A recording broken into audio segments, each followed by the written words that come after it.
Yay, we made it. Hello, dear star shines. Christina here with Rise of the Multidimensional Human. Welcome to today's lunchtime chats. I've finally figured out how to get this going.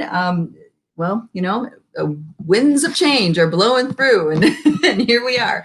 Normally, I'm doing this lunchtime chat on the Rise of the Multidimensional Human group, which is a Facebook group, and for some reason, Facebook is not functioning for us right now.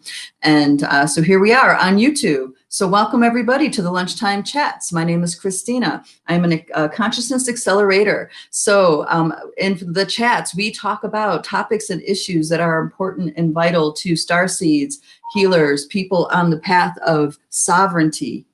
Oh boy, still no pic. I hope that's not true. You guys, let me know if the video is coming in. If the coming in is coming in okay, the sound in the video, please let me know. For those of you that have jumped on. So where was I? Let's see. So I'm Christina. I'm a consciousness accelerator, and we talk about issues and topics that are vital to starseeds, healers, shaman, people who are on the path of reclaiming and living with multidimensional sovereignty on this planet. So today, what we're going to talk about is secrets to navigating multidimensional control systems. Now, I mentioned normally I'm doing this this chat with a very well cultivated group of like-minded people. And so I normally go very quickly and pass all the preliminaries, and we just get to the important stuff. So this conversation may seem like a bit of an advanced conversation, but if you can hang in there with me, we can at least activate the energy so you can have the transmission, as in the encodements of the truth of what I'm talking about, in addition to the actual understanding that your mind can have. Okay, so Rise of the Multidimensional Human. This is my term for maybe what some people would call ascension. Okay, ascension that term doesn't work for me. I discovered this probably, I don't know, several years back in my path, that the term ascension is an old paradigm, understanding and languaging, describing something that is actually undescribable and the mind can't comprehend, because it's something that is in a new paradigm, it's in a new reality, it's in a new, has new foundations, rules to it than what we are emerging out of. So the term ascension is something that I feel is actually limiting and not accurately describing what's actually happening on this planet, which is why I came up with that. I came to the term of Rise of the Multidimensional Human. This is about waking up who you are on a multidimensional level and having sovereignty on all those levels of who you are. That means you're not in any enslavement system. And there are many enslavement systems going on the planet right now. You guys, let me know, whoever's watching, let me know that the sound and the video is coming through okay in the comments. That would be great. So these control systems are getting revealed more and more and more and more. And the great thing is that this whole Rona drama has actually made the common mainstream mind be able to experience, touch, and get to an opportunity to see these control systems for themselves. In the past, what would have to be so is that, you know, only psychic intuitives were aware of the real deep control systems, you know, only some.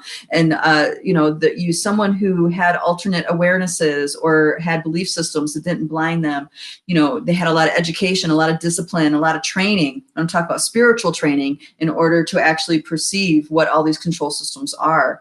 So we've advanced a lot since then, and now we know what these control systems are, and we absolutely 100% have the capacity to navigate it with sovereignty. So this is what I want to bring forward for you guys, all right, today.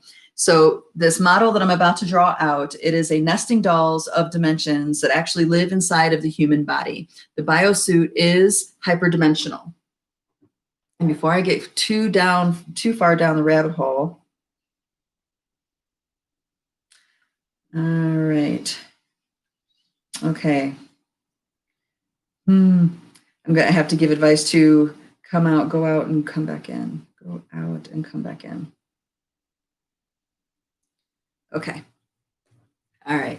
So these 9 dimensions that I'm going to talk about are nesting dolls that create and that are actually organizing forces that are creating your reality in the here and now. Okay, this is a teaching that was downloaded to me many years ago, over many years, by a Cherokee record keeper named Barbara Hand-Clow. Now, those of you who are born in the 70s or earlier, way earlier, you guys know you probably know who she is. Her work is prolific in the mystic realms, like in the people who explore mystical realms and that kind of path. You probably know who Barbara Hand-Clow is. So she later in life became initiated in different ways and acknowledged by different councils of elders. And she's definitely been acknowledged. Her work has been acknowledged as groundbreaking and consciousness opening for humanity.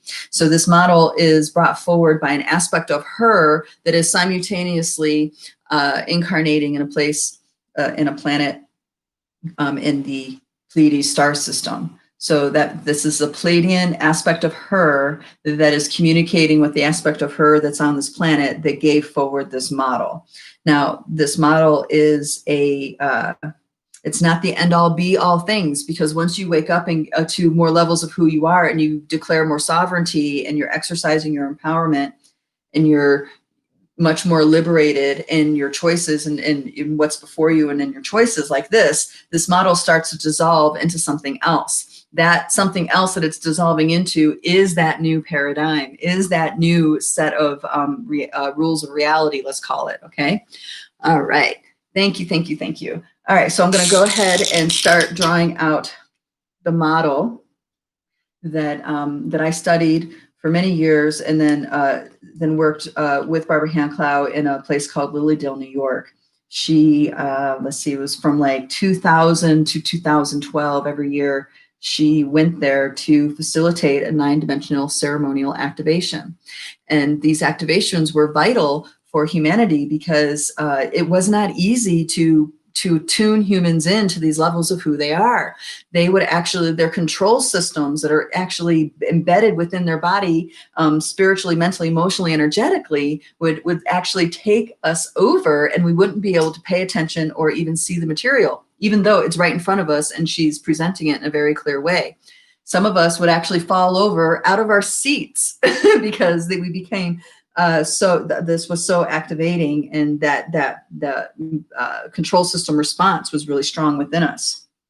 So we're going to go with tangible things that you can feel as I draw these out. So first, there's the intent, the intention. Okay, this is the original thought, the original intention out of creator. That is you, that is your soul, your individual essence. Okay, there was a call that was put out by the Pachamama, Mother Earth, when it came time for her to have more evolved souls occupy and incarnate upon her. In that calling out, you were a waveform, you were a love song, and in the calling out, your love song and her love song came together, and you guys decided in that instant, there was a yes, I want to create with you. Yes, yes, I am answering your call. And then your frequency through the dimensions came here. Now, that doesn't mean that you probably didn't arrive here in a way that we can describe, like going through a spaceship or going through stargates or being brought here through interdimensional rifts or being shot here from an exploding planet or something like this. Many of us have those memories. Those memories are really your memories, right? You understand that that is something that was an event somewhere in your soul's journey. The how you got here, that's just a lower level understanding of why you're there. The higher level of understanding, when I say higher, I don't mean one is better than the other. It's just in frequency, it's a lot less dense, right? You said yes in your essence to the call for life upon Pachamama. And with that, you answered, okay? That was your yes and her yes, explosion and ecstasy, and your journey began. Your journey, which was a great love song, seeking out the Pachamama. Okay, so her love song and your love song joined together, and you sing currently a reality into being. The great love song of Pachamama. So what I'm talking about is physically you can locate it within the body by simply changing your frequency of what you're looking at. So it's as simple as pulsing the perineum and breathing light in through the perineum, you can start activating the love songs of the mother that are within you. You can start activating memories of this moment. This memory won't be able to touch your conscious mind because it's too far away from the reality you can understand, but your soul will feel it, your body will feel it, your biosuit will feel it. You'll start to fill with a smile, with a loving sense, okay? You'll just get more and more relaxed as the songs get bigger, bigger, bigger. This is what I call the 1D. This is the fabric from which everything that you do here on this planet sprouts from, okay? So you are now with the Pachamama, and you guys are now dreaming your reality together. It's unfolding.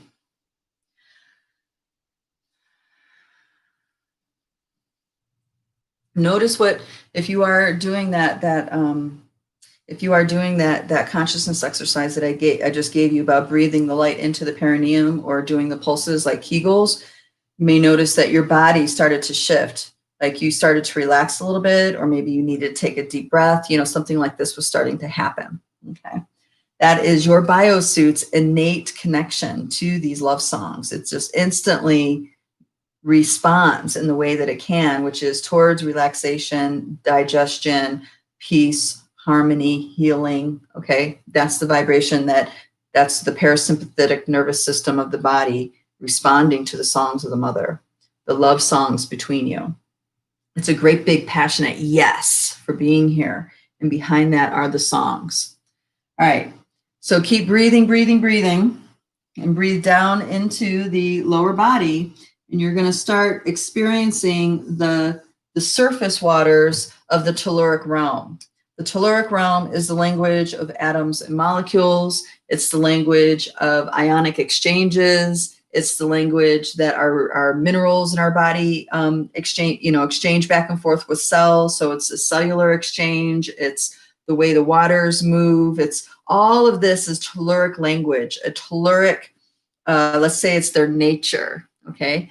And this breathing deeply and feeling and making space in your body, like you're breathing in light into your body and you're making space, that is you at the very surface, dipping your finger into the vast ocean of talking with the telluric realm. Okay. The telluric realm is vast, vast, vast.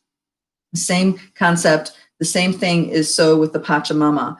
Everything between the core of the earth and the crust is considered the telluric realm. It's the realm of crystal beings and stone beings and nature spirits and plant people, and you know what I mean? It's a very dense realm, and there's lots of universes and realities within this telluric realm in the earth, but also within our bodies, okay? Because they are the same. All right. So as you breathe that space into the lower body, you can start adding intention into it even further. You can start weaving a deeper intention. So you breathe it in and you feel the body expand and receive the breath. And now you can weave an intention and bring it into the cellular realm, as in, I breathe in light, filling my body, filling my tissues, deeper immersion, fuller infusion.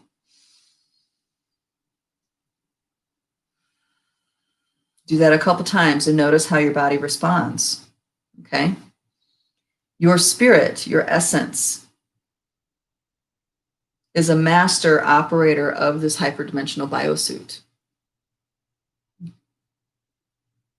It knows exactly what to do. So by simply focusing, letting your mind focus on breathing in life force energy and allow it to penetrate and get deeper into the tissues, into the cells, by you doing that, your spirit knows exactly how to get it done.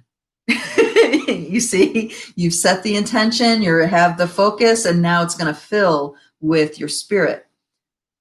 Okay, that's just like this. So when you are speaking with trees, when you're speaking with dolphins and birds, and when you're going into nature, it's the same kind of thing. It's a very similar kind of thing. Now, in nature, we will pay respect to the spirits of the land, to the deva, stuff like this. And by doing that, by connecting and acknowledging those beings, they're now going to be more likely to be friends or be allies with us. They'll help us connect more deeply. They'll help us hear the important things that maybe we want to hear from the forests. It's like that. Okay. All right. So then we have the perineum, and then we have our lower dantian area, which is the breathing our awareness in, helps us tune into the language, the frequencies of the telluric realm. And then you put those two things together and you get a biosuit. You get the 3D. You get what we have here, this external reality. Now, this external reality is extremely malleable, though we're taught that it's not. Okay, we're taught that, you know, when you throw a rock, it's going to fall. You know, there's certain rules to reality that we're given that really aren't as solid as we think they are, like fire being hot, right? That's something that, you know, that's its nature, right? Now, fire being hot is one thing. Fire burning and being destructive, that's another thing. Okay, so you can sit with fire, tune in with it, change the belief systems and stuff around what's, you know, these organizing forces to how fire expresses itself through our realities. And now all of a sudden that fire won't be so hot, or perhaps it will not burn. Okay. So the rules of reality have things piggybacked on top of it that's not true to its nature. Now, if we put a very high value in human culture to recognize and acknowledge a being for its nature, we would be walking in a very different reality right now. The reality we walk in is dominated by structures, is dominated by forces that are invisible, yet have an absolute influence in our here and now reality, such as emotions. You ever direct at negative emotions, angry emotions at something, it's going to shrivel up. Even the people, if you do this with people, they'll feel it. It's invisible, but yet they'll feel it. Their nervous system will respond. Even if their conscious mind doesn't recognize it, their body does and will respond. Okay. So the reality that we're walking in now is is hijacked by this mental emotional field and other things that that distorts that distorts a being's nature. Okay. It distorts our nature. All right, and then we have our 4D.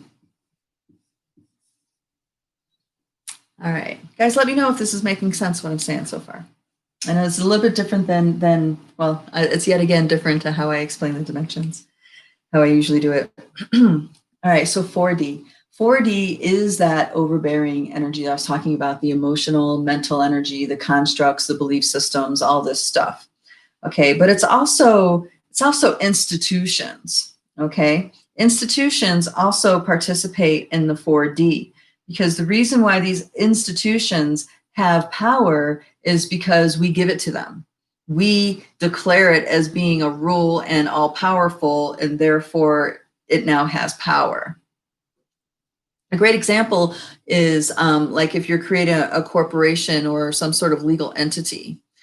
That is, as long as you follow your paperwork, the guidelines of your paperwork, the declarations for your company or whatever, as long as you follow everything by the letter, the rules by the letter, then they will have weight in the court of law. But if you just lackadaisical and didn't really pay attention to any of that and did whatever you want and did not observe the rules of your declaration, it means nothing in the court of law. Make sense? Mm-hmm. So the 4D is very, very dense. It's very dynamic. There's lots of components to it. And humans have been trained through their belief systems to give their power away. We have a lot of social mores that are in place that are actually disempowerment programs. We have people that are completely blind to what's in front of them because they're too scared to see it. So there's all kinds of layers here. We have institutions. Let's go back to institutions that bind a man and a woman in marriage. We have institutions that that have the right to take kids away, right? So we have these institutions it's a collective structure that has authority. Remember, it only has authority because we are the ones who give it authority. So another thing that happens in that 4D field is there's momentum. Think of it as like a giant ocean of energy. We are constantly swimming through this ocean of energy. And some thought forms have a strong current. Usually if they have strong current, there's a lot of emotional attachment. There's a lot of emotions going on with those thought forms. So if we are in a group, in a group energy, and there's a lot of current of thought forms and emotions flowing to us from other people, we're going to start taking that in. That's going to start influencing the lens that we're perceiving things. Maybe it's uplifting, maybe it's diminishing, or something in between. Doesn't matter. The mechanism is the same. Okay. So our emotions, how we perceive and interact, it has a huge influence on how we're experiencing the world and how the world is experiencing us. So right now, the collective is extremely polarized. It's very unsafe to have an unpopular opinion these days, right? And it's getting more and more charged.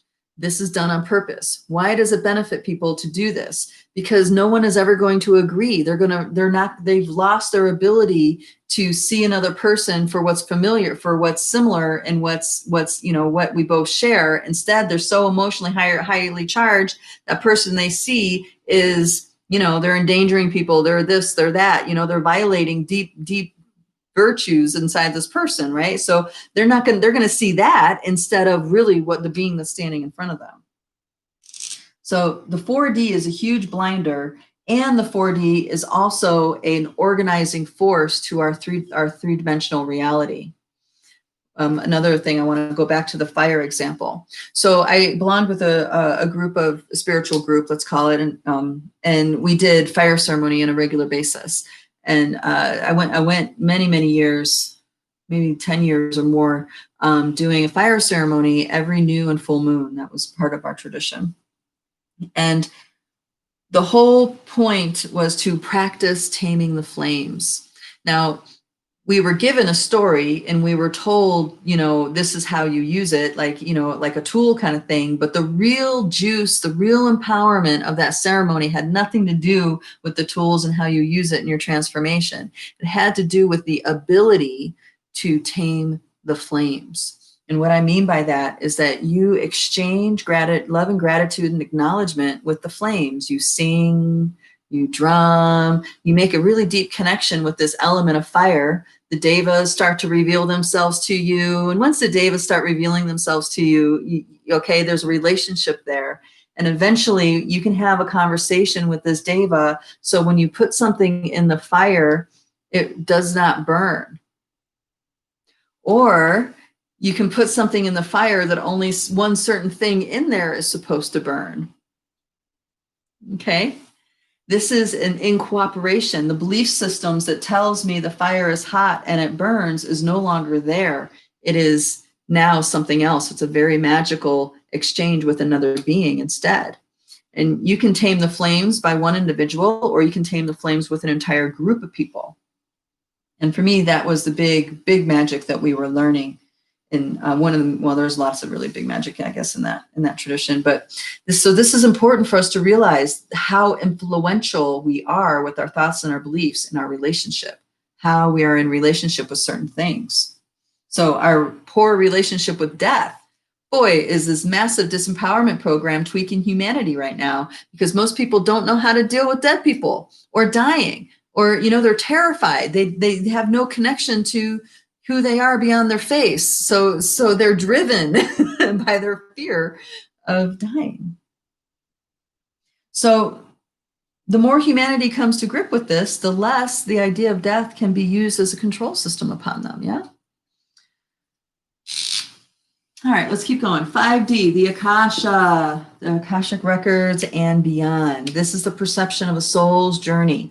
Now, Akashic records is like a library, and it's also an organizing force to our reality. So even beyond that 4D mental emotional exchanges going on in this human body, we have access to our consciousness that has had this massive journey that has been going on infinitely throughout time. And there's records of it that we can, that we can learn from and heal ourselves through.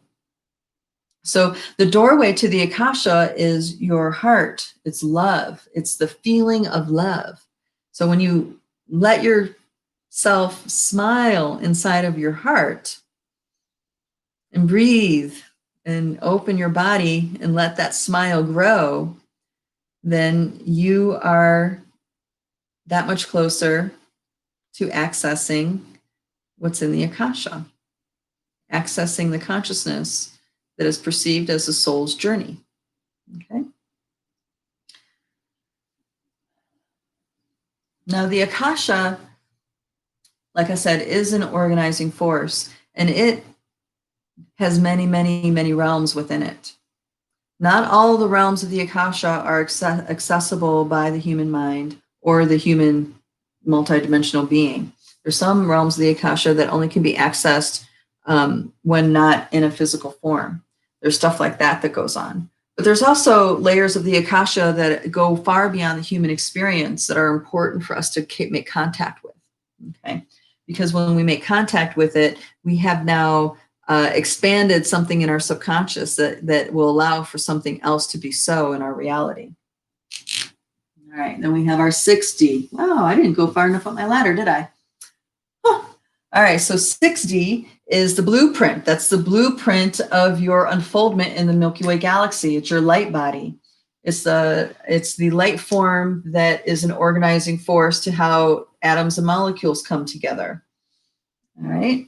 There's very powerful healing when you do it through the light body, because when you heal on a light body, like say your structure looks like this, when you heal your light body and you retrieve life force energy, you start to change the structures. And then you've changed the expression now of, you've changed the expression now of the soul's journey, the different kinds of experiences you can have in the soul's journey. So curing ailments, spiritual ailments, let's say through the light body, is very, very potent. And then we have our soul song. This is the Galactic Highways of Light. The Galactic Highways of Light, the stellar networks.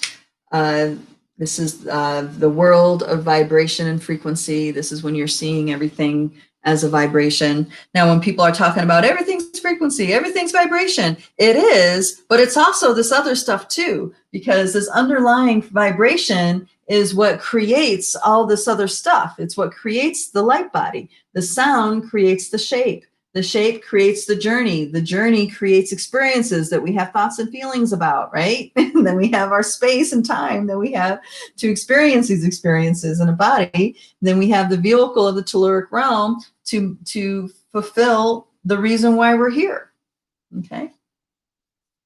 All right, then we have our 8D.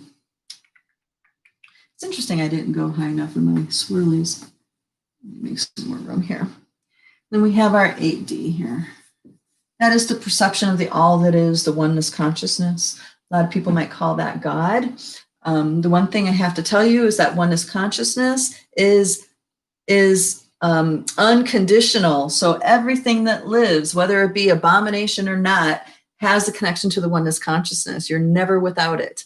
So to adapt belief systems that tell you that you're not worthy, or that you're cut off from this, or you're too vibrational for that, those are hindering belief systems. The fact is, you would not be here in a breathing inside of a body if you did not have a connection to source.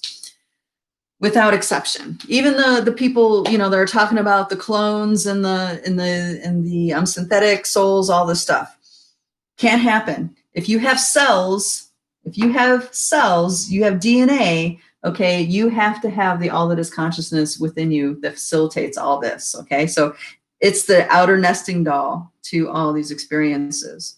So we have our 8D, the all that is. Then we have within that nesting doll our soul song, our frequency, the stellar networks. Within that nesting doll, we have those frequencies and shapes coming in and creating, those frequencies and sounds coming in and creating shapes, light forms. Those light forms unfold interdimensionally as a infinite journey, which is the Akasha. And then inside of that is the 4D belief systems. Inside of that is the 3D space and time. Inside of that is the telluric realm. Inside of that is the heart and mind of Pachamama, the core of the universe, so to speak.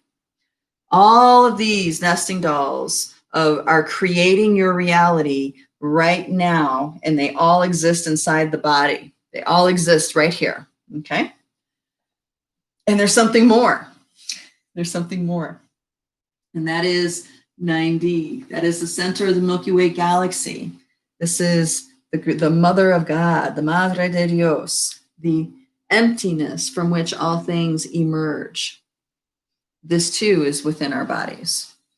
And the telluric expression, let's say the telluric expression is the empty, when we're meditating and we can get to total emptiness, we're going into the empty space that is in between the outer edge of an atom and its nucleus. There's all this inside, this empty void space inside.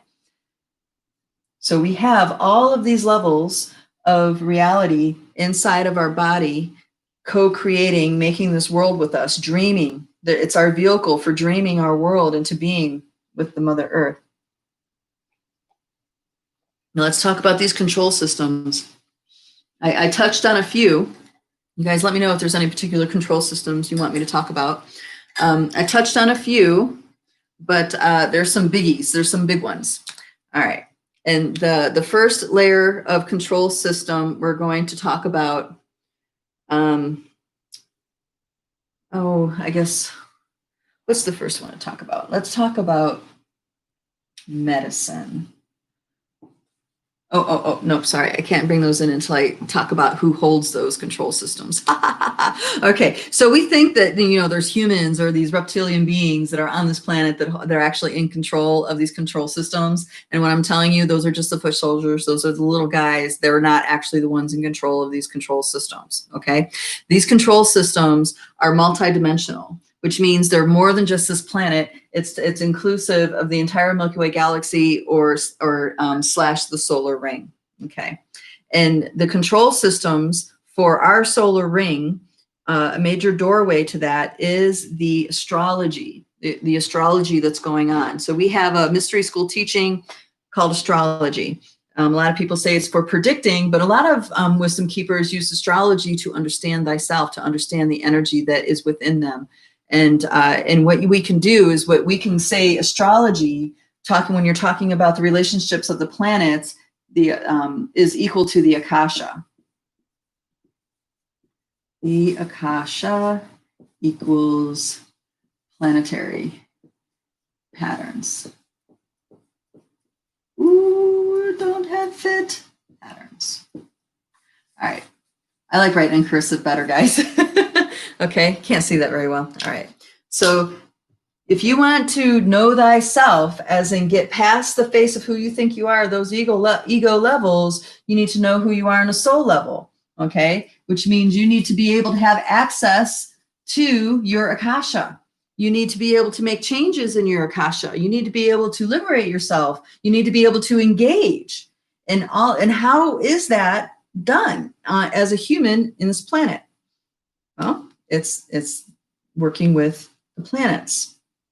So in astrology, Mercury is communication and thinking and stuff like this. And, each planet has something that it embodies. The one for control systems that the two in control systems that I want to talk about, which I might end up calling in 3, and that is Saturn, Jupiter, and Mars. These are the control systems that have awoke. Now, the more the planet is out in the atmosphere, or out in the outer rings of the solar system, the more collective it is. So Mars is very personal, but Saturn is more of a archetype, or not archetype, a community kind of thing. So Saturn aspects last a long time. So you'll have everybody on the planet for 3 months will have that particular energy signature with Saturn. Okay, so it's more of a collective thing versus Mars moves much more quickly. So Each of these planets are moving as a spiral with the sun. The sun's right here and everything is spiraling, spiraling, spiraling.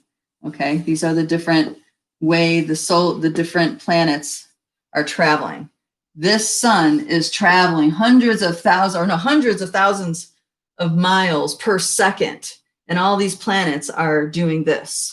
Okay, these frequency waves, you guys recognize the frequency waves, is creating a fabric of our experience. Okay, so as we let our consciousness touch these frequency waves, we experience it as going into the Akasha.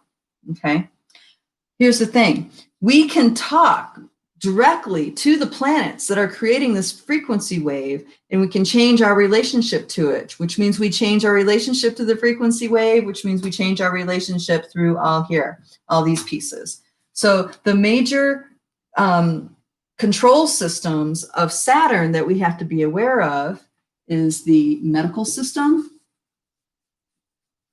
This is allopathic medicine I'm talking about, not natural medicine. Natural medicine operates in alignment with natural lore, natural in alignment with nature. It's in alignment with the Pachamama and her songs and the nature of the elementals and stuff like this.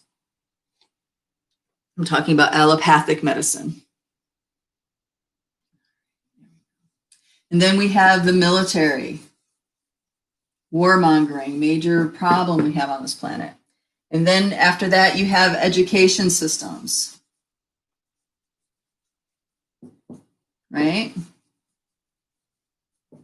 Then we have our, hold on, I have to recall,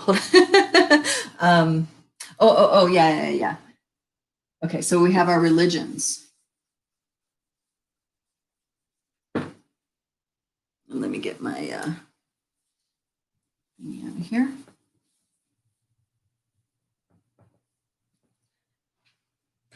And we're going to talk about food, GMOs, growing food that's against the natural, what is good for all of life. Okay, we have that kind of thing. And we have our financial system.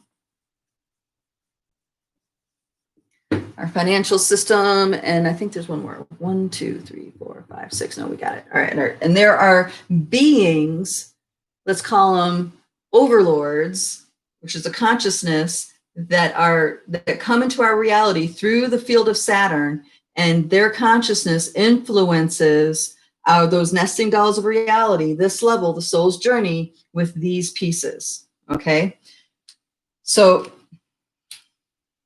I know it seems overwhelming. Don't let it get overwhelming. Let's just keep it simple. Keep it simple. So to address the problem on the level that it's happening is not going to get you anywhere. You need to go above the level that the problem is happening. Okay. So say you have a very poor relationship with the financial reality that's unfolding on this planet. Okay. So sure, you're disciplined, sure, you're educated, you've done all the 3D things you're supposed to do, and you still don't have a good relationship with finances. Now, to try to address it on the levels that you're told to do is really just being on the hamster wheel. It's just one control system after another. You have to go through all these control systems, and then maybe you might get success. No. There is a being whose thought consciousness is formulating this structure. Okay, it is one of these frequency waves that's weaving the fabric as the sun flies through the universe. So you can change your relationship to this fabric and then liberate yourself from the financial games. Okay, it's all about shifting the consciousness. As you shift your relationship to this frequency wave, records in the Akasha will dissolve instantly because they're no longer applicable. You've just addressed a level above what made that record so, or that commitment to be so. You just changed the whole platform, and the commitments, all the commitments that related to that are now gone. Okay, so you communicate directly with the being, Saturn, that is the doorway for these beings to come to. So these beings are just doing what they do. Overlords are just being overlords, right?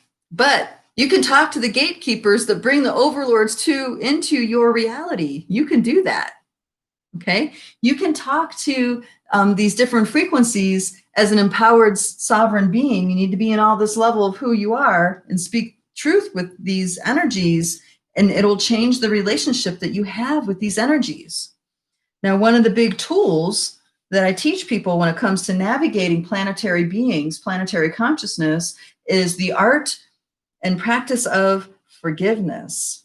This is how you can let go of things that have been held onto on a soul level, mentally, emotional, like this, and you can bring alchemy and harmony to those places. And then the agreements aren't, then the agreements and all this stuff gets loosened up, and then you can see the truth for what it is, the truth of what the soul was trying to experience in the first place. So, and if you don't like what what your soul has chosen to experience in this life is no longer relevant, you can change that. You can have a very deep connection with your soul and show that, you know what I mean? And show the trajectory, which is the one that is of the new paradigm. This is a very special time on this planet. This has never been possible before. There was something put in place until many years ago. There was something put in place called karma that kept people in these cycles, kept souls in these cycles on this planet. But the karma is over. It ended many years ago. So now what's keeping us on our planet is these mechanisms here in the Akasha and the 4D field control systems. Now, Rona has come into the world and influenced the entire planet, and Rona has revealed the fuckery of these control systems and how they don't make sense. A great example is the whole medical thing. People are waking up realizing that, you know, this whole scare tactic is a medical philosophy. And it's a medical philosophy that does not resonate with those people who resonate with holistic living and holistic healing. Okay. So a lot of people have woken up to like, wait a minute, this is not that this virus is as deadly as they say it is that the way they're treating it is hopeless. You know, they're killing people because they're keeping a narrow scope of what's possible in their awareness. Now, any doctor that goes out of line of what the system, the FDA or whatever says should be, you know, then they get hammered. They get discredited. They get beaten down. They get slandered. All this stuff happens to them. But what we need to remember is that those people that are speaking out for holistic values, those are our people. Those are people that resonate with the same values we do. So I think that particular thing that has happened over and over again has given the typical layman, if they're not too freaked out, mainstream person, that there's something going on here. There's an agenda that's really weird. There's an agenda not to save lives, but to propagate a particular treatment. Okay, people are waking up to that. So we can wake up to this even more because we can start unraveling our relationship to this control system by addressing all the hangups we have in the soul's journey in relationship to abuse with the medical constructs. Once we loosen that all up and it's a flowing life force harmonic relationship, then this is not going to have its place in our world anymore. Please let me know if what I'm saying is making sense. I'm talking about mastery here. I'm talking about multidimensional mastery. There's a level that these things are being held at, but we also have more. We go more. We have more abilities beyond this. So yeah, Saturn is the fabric weaver, but we are also inside Saturn. We are also the sun. We are also the Milky Way. So here, let's see, Milky Way, you awoke to the galactic mind. You have the Milky Way, the consciousness within you, and you have abilities to influence the unfoldment of reality from this level. Way beyond this, way beyond this, way beyond that, right? So by you engaging these aspects of who you are inside the biosuit, you can change your relationship with this Saturn that's creating this Akashic ripple, okay? You can change the weaving like this, because you are coming from a complete place. You're coming from a place from the center of Milky Way galaxy, from the core of the earth. No, you have sovereignty. No being can command you. So in that state, you can go to Saturn and you can say, Saturn, I see you, right? I have fully gone through your matrix of control of the medical system. I've lost myself in it, and I've come back to myself again. I've reemerged awake. The dance that we're doing no longer needs to be so. Okay? But it has to be the truth that you're speaking. It can't come from the mind. If it comes from the mind, that's just like a whiny child. Wah, wah, wah, wah, wah. What happens if when you're speaking from all of who you are and you're saying those words, you'll actually feel, sense, know the parts of you that still have hooks and drags invested in that system that's keeping it alive. Okay? Same thing goes with the military. So now the election is coming. And so the Rona and the election is here. And now there's talk about the Dems not conceding to Trump if he wins. And Trump is saying that he will not concede to the Dems if they win, no matter what the votes say. And so now someone is reaching out, I think it's the Democrats, is reaching out to get followers, not follow. Yeah, to get people to support, sympathize, that's the word, to get generals who sympathize with the Democratic agenda or whatever their agenda is. I think they're both the same, quite literally. They're both crap. None of them have the true interest for change in their hearts and minds. That's how I feel about it. But anyway, so now the military generals are starting to get called in, and that's going to start revealing power games going on with where our country is going, where the world is going in relationship to control. So again, facing it on the level of, having our guns and going to battle is not how you're going to win. You can't win this way. War just creates more suffering. War just creates, more pain. Dominance just creates more victims and more perpetrators. Okay. So what you do is you bring forward what's in your Akasha in relationship to the military. And you do the forgiveness practice. You resolve and bring harmony inside of yourself in relationship to all the contracts and let them dissolve, dissolve, dissolve, dissolve. Parts of your soul song will start to reveal itself that you didn't know before. And when that happens, you're really cooking with some good stuff, because now the new tones emerging out of your soul songs, giving you a new light body and giving you a whole new level of potential in the soul's journey. Okay.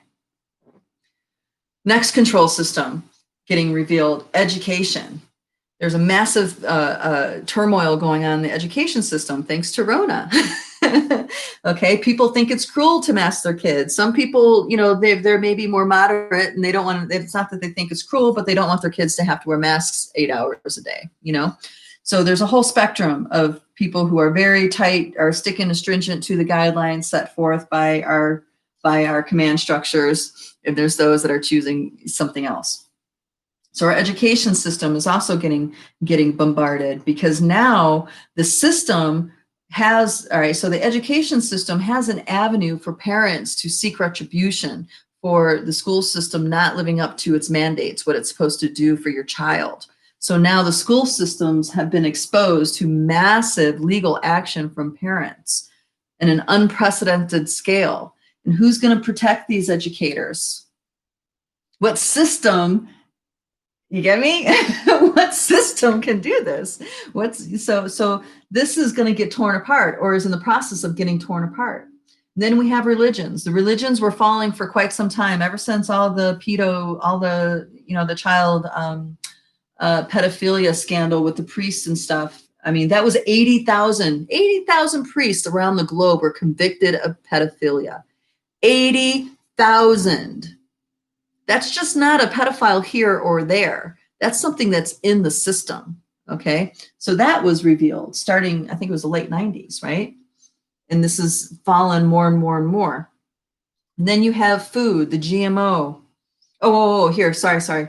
I didn't cover this one. All right. So the control system of religion. This is where they actually have domain over your very soul, where your soul is to go when it leaves your body. A lot of people are waking up out of that.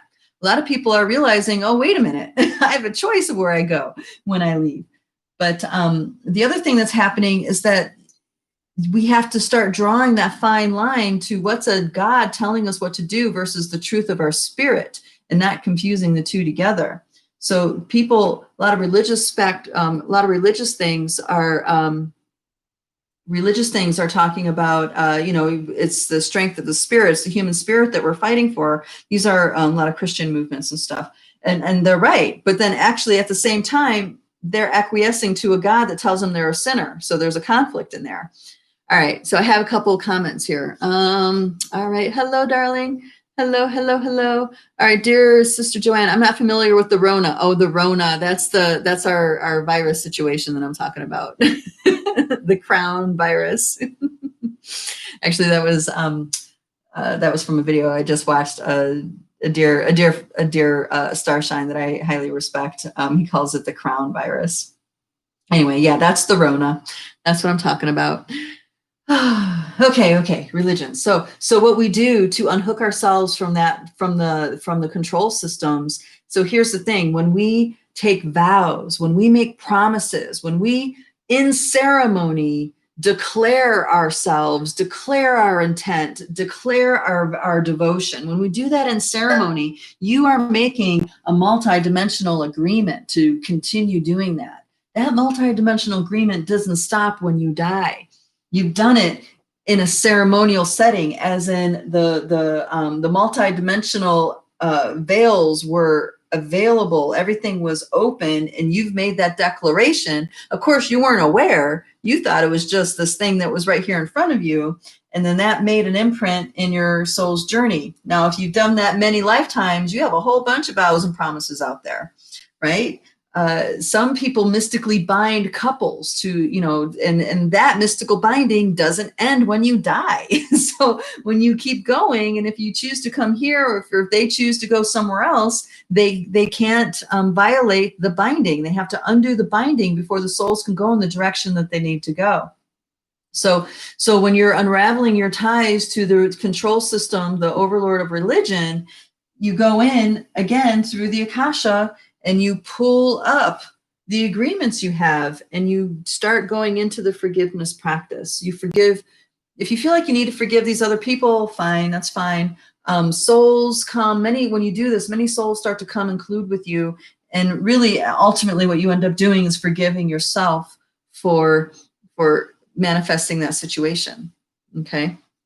Now you're forgiving yourself for manifesting the situation, not just who you think you are. I mean, oftentimes we're kids, there was nothing we could do about it, right? But you're forgiving your other parts of yourself. You're forgiving yourself, the God aspect, that's who you are. You're forgiving your soul. You're forgiving the universe for this, for manifesting this.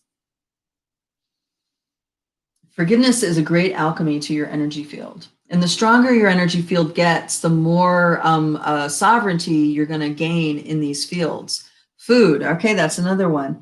Where do you get your food? A lot of people have been talking about that lately, to be aware of where your food's coming from, what's happened to your food on its way to you. There's all kinds of farm-to-table restaurants, happening now, because it's so significant what's going on with our food, the systems that we have manipulating our food. So we have like delivery systems, harvesting systems, but then we also have GMO systems. We have fast food stuff. We have all these other things affecting the quality of our food. Not to mention poor farming, which means our food is diminished in nutrients anyway because of poor farming practices. Now, who is dominating the poor farming practices? And that is the homogenized growing stuff that doesn't go along with Mother Nature, that doesn't feed all of life. Instead, people are spraying the stuff with toxins and planting plants in rows and doing stuff like this. And that's not according to the true nature of the plant. The plant's getting manipulated. Same thing with livestock. The livestock's getting manipulated. The way it gets slaughtered has a huge impact on its quality, but it doesn't matter because it's more important to have more volume. Okay, those are all principles that go against life. Okay, that we're getting awoke to that, because also when the Rona hit, who got hit really hard? The packing industry, the meat packing industry. So now quickly the legislation came out that allowed farmers to be in charge of their own packing process, which is interesting. So now farmers can avoid sending their cattle to industrial slaughter, and they can choose something else. And the FDA, and it's not a reason for their meat to get disqualified by the FDA. right? So that was another organizing force. The FDA now doesn't have that kind of restrictions. So on a collective level, the stuff is shifting. All right, and then financial. I think I went through the financial already. Okay, so these are all dark lords. These are all organizing forces coming through the portal of Saturn that are weaving their structures into our reality. Now, Jupiter also has dark lords as well, but that really has to do with mystical, occult, and mystery schools and stuff like this. So it was actually the altering of the surface of Jupiter that opened up all the mystery school teachings to the world in the first place. And this is in '94. The Shoemaker-Levy comet had a massive impact in Jupiter. It was like an equivalent of like 500 megatons explosion, which is, if you take all of that's, many times more if you take then all of the bombs on our planet and times it exponentially, and it's still not as big of an explosion as that asteroid made in Jupiter.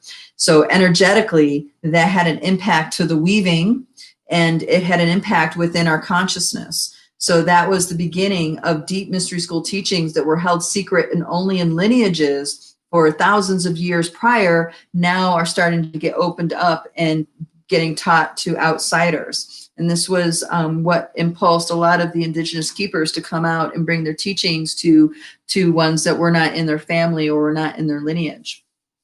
So what happens to these planets with these planets has a huge impact on the consciousness of man.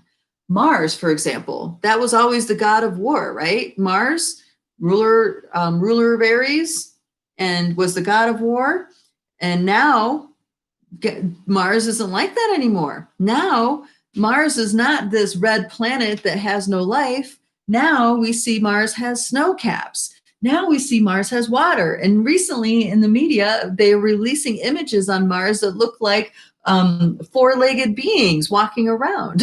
Okay, so the relationship to Mars is changing, and the energy of what Mars is holding for humanity has changed as well. So this is the cool thing. The change happens on the inside before we see it on the outside. We've already seen these changes happening to Mars, okay? And now we're watching the changes have their ripple effect out this way, affecting all these other control systems. So a lot of people have been reporting a sense of the divine masculine having a great healing and becoming more empowered. Yeah. A lot of people are feeling that their own inner masculine, their own inner boy child has had a lot of healing, and they've become more unified and stronger. That's because all of this stuff is connected. These nesting dolls influence each other. So the shifting that's happened out here is trickling through. So this the big shift started from the center of the Milky Way galaxy and rippled through all of these realities. This is our doorway to source, is the sun. The shift happens, it affects the sun, and then it's going to affect everything that's weaving the fabric in the solar ring. And we are going to feel it instantly. We may not know that's what we're feeling, but that is our systems are responding to it. Okay. All right. Oh boy, I know I didn't start on time, and I have no idea how long I've been going. Please let me know if what I'm talking about so far is helpful. All right. Hello, hello. Have a wonderful day. And dear Sister Alicia says, that makes me feel so happy the war is over. Yes, yes, yes. Yes, yes, yes. Yeah, so we've had conversations where, so there's a lot going on for humanity right now, and every single human has access to these levels, regardless of their belief systems, regardless of how shut down they are. And that access that they have is through dream time. You can have a lot of impact on your reality by working with the dream time. When you're able to build a nice relationship with your dream time, as in it's a fluid relationship, a fluid language, you can get to know your spirit in a very deep level. So this is why a lot of people are starting to wake up and recognize, oh, there's lots of different people. There's a lot of people living in different realities right now. It's because they just woke up to some sense inside of themselves, and they have access to this sense of being that's right here. Okay. And when you have access to this sense of being, you see things in a very different way. They don't have the heaviness and the gripping that they used to have. And then you are open to other, let's say, other understandings, other stories to come to you. So Mars waking up. I didn't go into anything with the intention of Mars waking up. How I discovered this is that I was just exploring the energy dance between Mars and Venus. And then I brought in the Earth. And so there was actual humans that were embodying these planets like a suit and doing the sacred drama. And by watching the sacred drama of what's going on, it was shifting very deep things inside of everybody in the room until we came to a place where Venus and the Earth healed their sisterhood. And then Mars no longer wanted to be the god of war. Mars wanted to be the sacred protector, the sacred holder. And then things unraveled from there. I've been watching the unraveling of the sacred drama for many years now, and it is astounding. It is astounding to see it first and then watch it happen. This is how I know what I'm telling you works, guys, because I've seen it, done it, and watched it happen time and time and time again. This is a real method of reclaiming yourself, reclaiming your sovereignty beyond the control systems. All right. Dear sister says that the first message at 8:33 is now 9:30. Okay. It's about an honor. Keep going. All right. Thank you, Daniela. That's very sweet. All right. Dear sister Joanne says, let me get this. Dear sister Joanne says, thanks all for this information. As I've begun to focus on astrology again, and now I can work with it in a totally another manner. Yeah. Yes. Cool. Yeah. And you don't actually have to know anything about astrology. You can just feel the energies, step into yourself, breathe, get your nervous system engaged the way you know it needs to be engaged. You get your heart going, you get open, relaxed, all that. You take care of the biosuit so you can engage with these energies and actually feel their impact with the body. Okay. So when I call on Venus, I'll have a feeling, I'll have a sense of presence, but then I'll have a taste, I'll have a smell, I'll have a sensation go on. And this is the energy of my relationship with Venus. Okay. So you can just call the planet. So when you have something going on in your chart, say you have some kind of transit happen in your chart, you're like, whoa, what the heck is that? You can actually step into the energy of those planets and feel what it's doing to your body and get some deeper insight. And then after you do that, the energy moves, you go into dream time, you're going to have dreams unfolding before you, explaining or showing wisdom teachings to you. Your spirit will start speaking to you, and you'll see the dynamic of the planets and how it's unfolding and where your agreements are. And, the floodgates open. So it's helpful sometimes to have astrology because you have words, but it's actually most pure when you have no idea, when you're just like feeling into it, completely uninformed. Because that's when it's the purest kind of data sets. Because what happens is that we'll have a data set and then we'll have a thought about it, and we'll run with the energy of the thought instead of following the energy of the data set. Okay. Because if you surrender into data sets that are coming to you, it'll actually pull your awareness to other places. And a lot of it is like sensation. It's knowing. Not a lot of it is in mind thought. If you're fortunate, afterwards, you might get some real clear mind thoughts. But a lot of times it takes some time for this whole thing to percolate and go through the systems, these nesting dolls, All right, so I'll wrap up with one more thing, and that is I'm reminding you guys the 4 initiations into having sovereignty in 3D.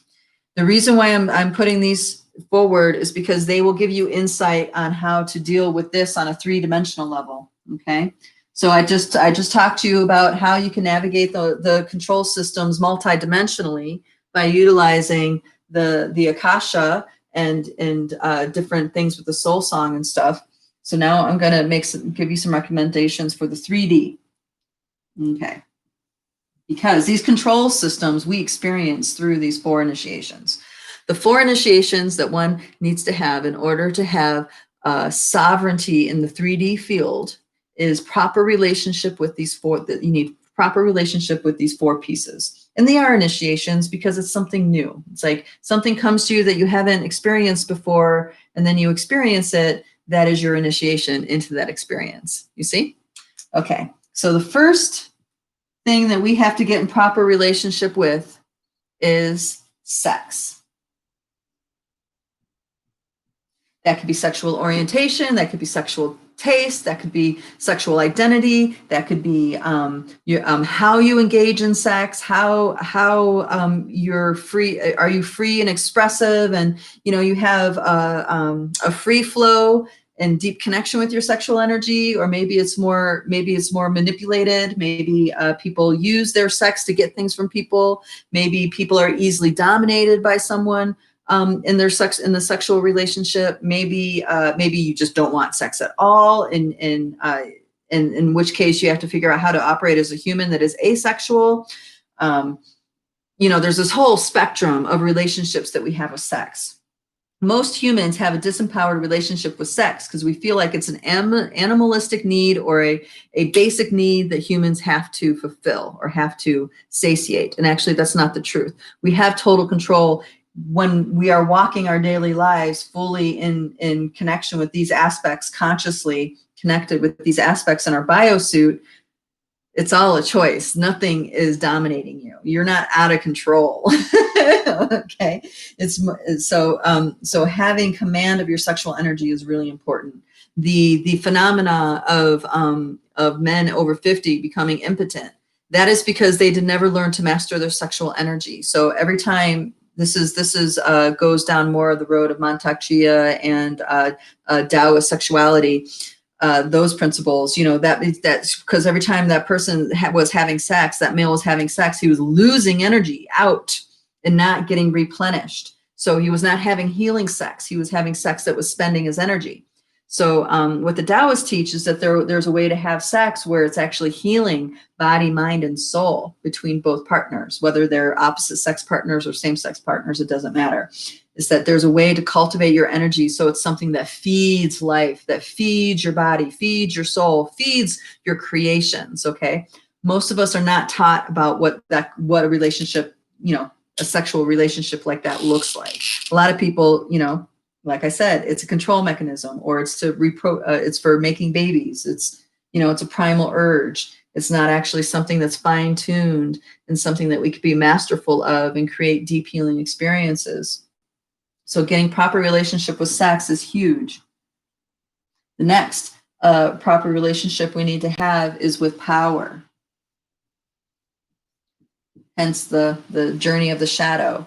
If you want to know your shadow side, be faced with power. You'll get to know your shadow side real fast. Okay, so you want to alchemize with the shadow side. You don't want to banish or make wrong. You want to alchemize.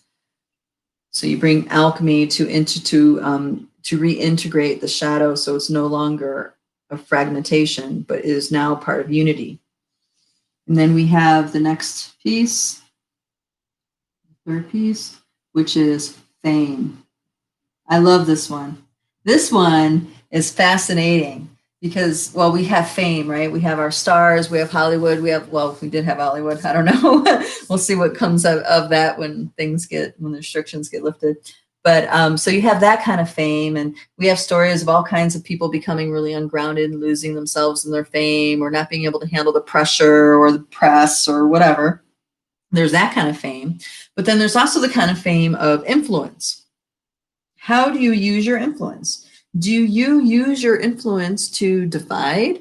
Do you use your influence to empower, to encourage, to help others? Do you use your influence in that way? Okay, this is really important because how you use your influence comes back to you the more powerful you become. Okay, so if you use your fame to poison or to do things that are really shady, that comes back. That has a momentum that comes back to you. So it's a form of proper use of power, in my opinion. All right, and then we have 4. Money. Proper relationship with money. So it's not if you have money or not, it's if you are empowered or not.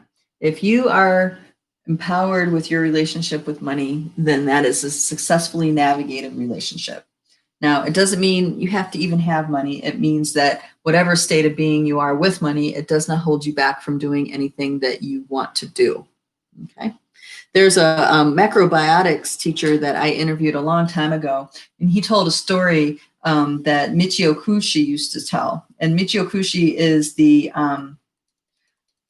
sorry. No, it was George Osawa, Japanese guy. He's like the father of macrobiotics. And the story that Osawa told was that there was a indigenous tribe in somewhere, I think it was the Brazilian Amazon, and that tribe was visited by a group of beings on a UFO.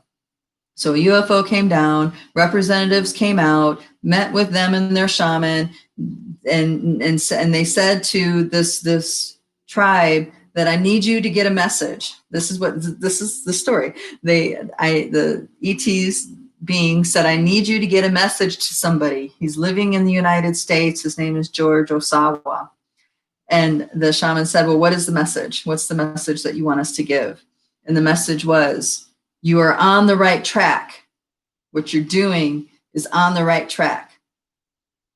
So this is a tribe that, you know, if they have any kind of connection with society, it's minimal.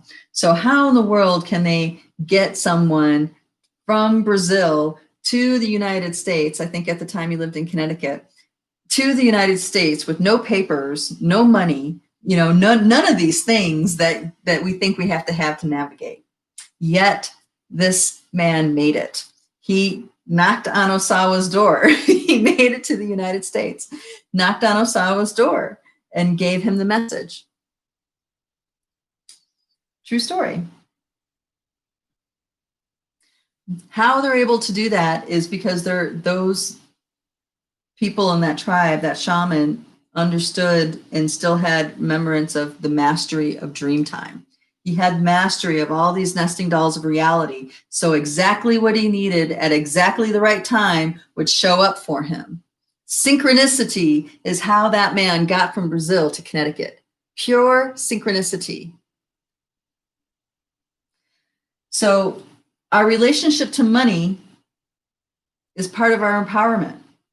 If we use money as an excuse to not do things or to diminish things, then, you know, that's not an empowered relationship with money. And each of these control systems have a dynamic in here. Okay, of course, the financial, obviously, but then you also have, you know, the power that comes with having a lot of money. We have a lot of powerful people that are rich, that are really shitty humans, right? We also have a lot of rich people who are pretty good humans. So these 4 steps have dynamics that plug into all these pieces. And this is how you would start to change your relationship with these things in the 3D level. Okay, so we talked about up here. Now this is talking about right here. How do you manage? How do you manage? How do you manage? Okay, I hope that was helpful, darling. All right, thanks, sis. Interesting that the glitch on FB is, yeah, I know, has me landing in. Thank you, darling, thank you. All right, dear sister Leisha says, was it Sandy at the center in Boulder? I love that we have so many similar findings. I was macrobiotics for 3 years, learned so much. Yeah, no, so no, this was in Cleveland, Ohio, actually. The chef's name was Bob Carr, and he ran the East-West Center in that town, and he had personal connections with George Osawa, and I mean he was in the field for decades, still is in the field. He actually has a organic permaculture farm in Slovenia. I think it's Slovenia. No, it's in the Czech Republic. So yeah, so he's still doing his thing. All right, ladies and gentlemen. I hope that this was helpful. These are my secrets to navigating multidimensional control systems. Please let me know if there's some questions or some topics that you would like for me to bring to future chats. Please go ahead and email me at wecare@lightbodyacademy.com. Or if you're on Facebook, you can message me from through Lightbody Therapeutics or Rise of the Multidimensional Human group. Thank you, everybody, for being here with the chats. I'll see you guys next time.